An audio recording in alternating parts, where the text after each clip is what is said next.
Through 2 rounds, the 450 class has been dominated by the riders at Red Bull KTM. Glen Helen winner Ryan Dungey. Makes the contact. It's going to steal the moto win and the overall at Glen Helen. And Hangtown winner Ken Roczen.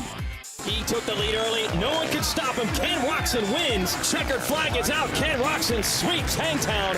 Have set the early pace in the chase for the 2014 Pro Motocross Championship.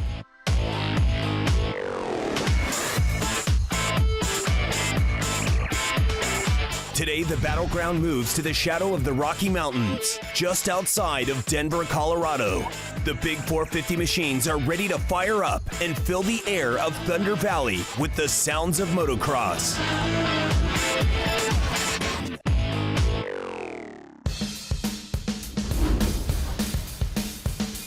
This was 450 Moto 1. Great start for Josh Grant on the JGR Toyota Yamaha. Gets the hole shot.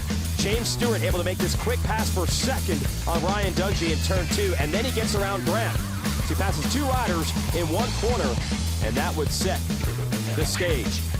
Look at Dungey going after Stewart, almost able to get to the lead. Stewart holds him off. He did a brilliant job holding the number 5 at bay. Dungey tried it, couldn't make it happen on Stewart. Then Dungey goes down late. Teammate Ken Roczen makes the pass on him, and then here's Dungey down. So Dungey couldn't make it happen on Stewart. Could Roczen? He came close time and time again. This is probably the closest. Watch, they're almost going to bump wheels on the exit of this corner. Roczen not able to get around him. On the last lap, Stewart turns it up and is able to pull away just a bit from the young German.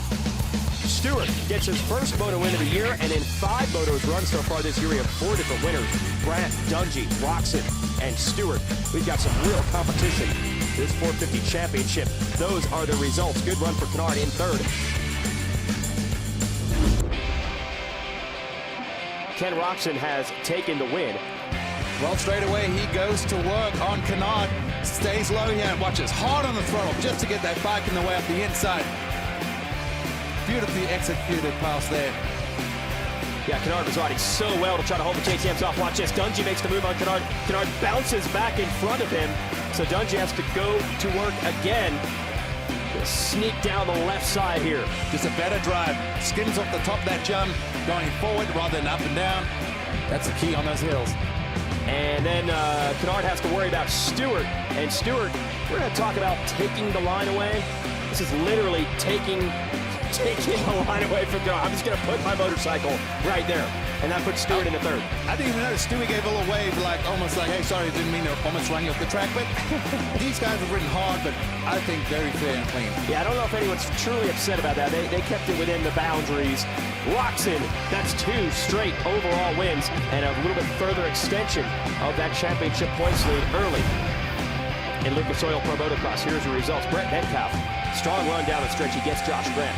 Put the Monster Energy Kawasaki in 5th. Malcolm Stewart has been consistent all year. He's 8th behind Weston Pike. Andrew Short holds off Chad Reed. 2 veterans inside the top 10. Incredible ride for the young German. Huge sign of life for the number 7. Pushing Dungey back to 3rd. Canard right there.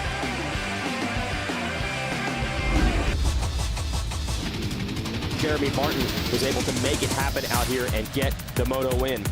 Jesse Nelson with a great start in the Lucas Oil Troy Lee Honda, gets some motorsport.com money and takes off. And he made the most of it. Started checking out soon. But then this little bobble just, he's going to kick himself for that one because that was avoidable. But when you're pushing that hard, these things happen. But a little late in the race now, we see Cooper Webb coming. But this is, I think, where he ends up going down. That's where he makes the pass. Yeah. Yep. Makes the pass for 2nd. The turn that helped him ended up hurting him in the end, but great ride from Cooper Webb until the turn I just talked about bit him the very next lap. Unfortunately, a little cartwheel. Took him a little while to remount, as we're saying, struggling because that bike above him, battling to get on it. But what can we say about this guy? Yep. Took a little while, about halfway through, but then Jeremy Martin got the lead, and once he gets it, he knows exactly what to do with it. He's done it in every race so far this year. This dream season continues. Here are your results. That's, again, a career best for Nelson in 2nd. Baggett, solid for 4th. Gets around Anderson late.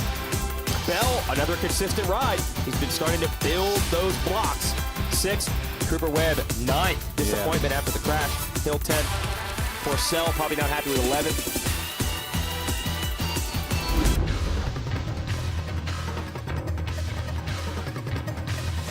It was Christoph Porcel trying to take the lead from Zach Bell early. Bell was off the line quick. He was stingy with the lead, but Porcel gets it. We thought Porcel might roll to a moto win. Jason Anderson putting pressure on. Justin Bogle was there. You don't even see the real shark in the water as Porcel takes the lead. Somewhere back there is a green motorcycle. You'll see him. Porcel makes it stick this time as he charges out the lead, but he was soon under heavy fire from the number 4, Blake Baggett.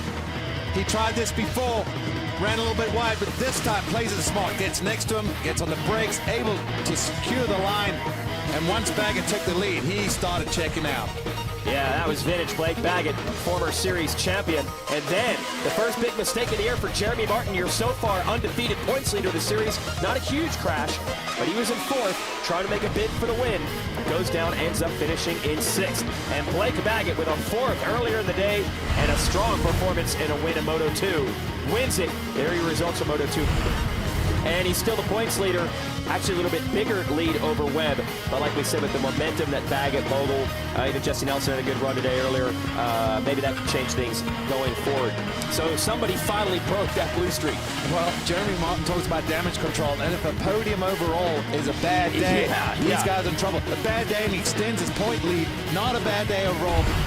I'll give you an upcoming schedule. The Lucas Oil Pro Motocross Championship will go into Pennsylvania. High Point Raceway, the rolling hills, the off-camber corners, very tricky track.